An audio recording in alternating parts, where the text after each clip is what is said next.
You know what? We basically have two countries that have been fighting so long and so hard that they don't know what they're doing. We basically have two countries that have been fighting so long and so hard that they don't know what they're doing. We basically have two countries that have been fighting so long and so hard that they don't know what they're doing.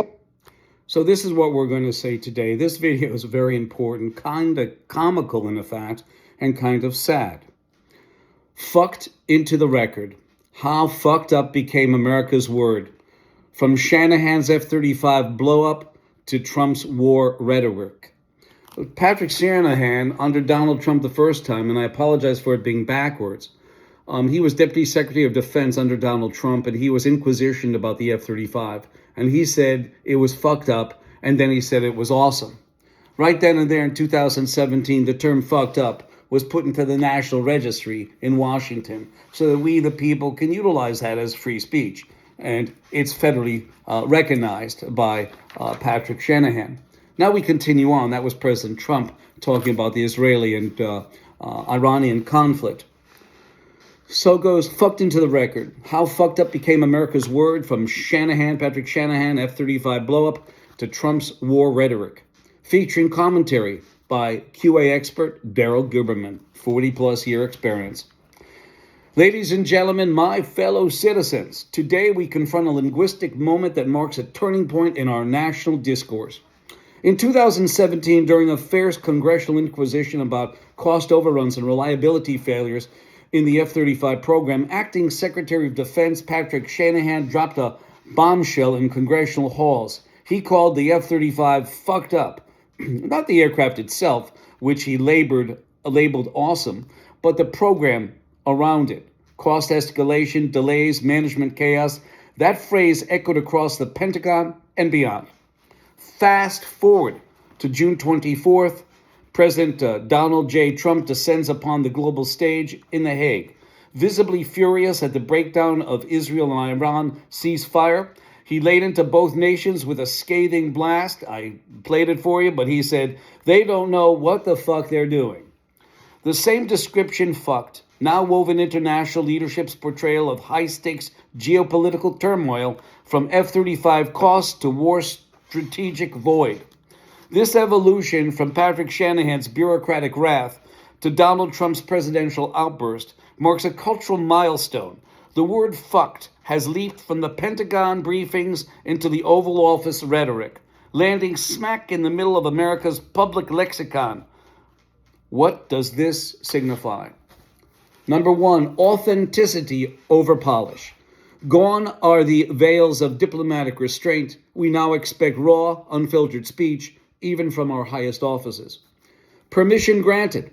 The term has been enshrined by a president in public discourse since 2017, uttered with clarity by both military and political leaders. Its toxicity is diluted by usage. Democracy of language. If our leaders can speak plainly, calling bureaucracies or foreign counterparts fucked up, then so can we as citizens. It is no longer verboten, forbidden. It is verifiable American English, ingrained in our political structure. So I declare today, fucked and fucked up have earned their place in our Register of National Vernacular, like the Webster Dictionary for words of our democracy.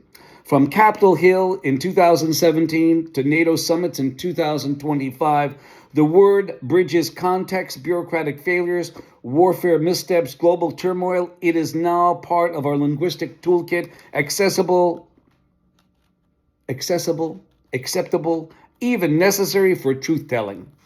A word of responsibility. Yes, this is bold. Some will call it indecent. Others will herald it as refreshing and honest. But every word carries weight, ladies and gentlemen. Either the spoken word or written word has meaning. And you can't say, I'm sorry. You can't erase it. More you try, you still remember it. It's on the psyche of the American people. To use it is to acknowledge gravity, urgency, and accountability. Americans deserve clarity, even if it comes sharp and biting.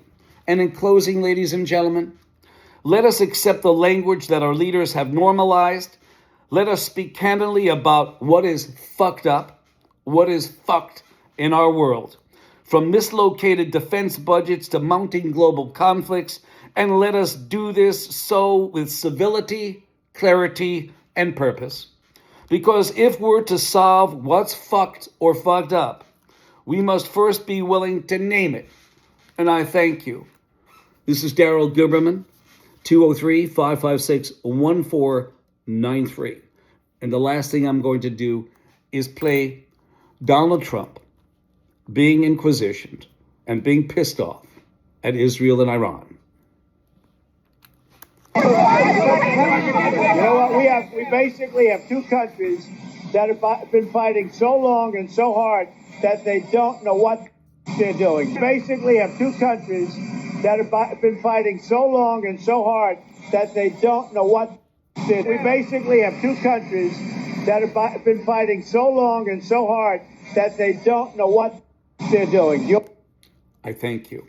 203-556-1493.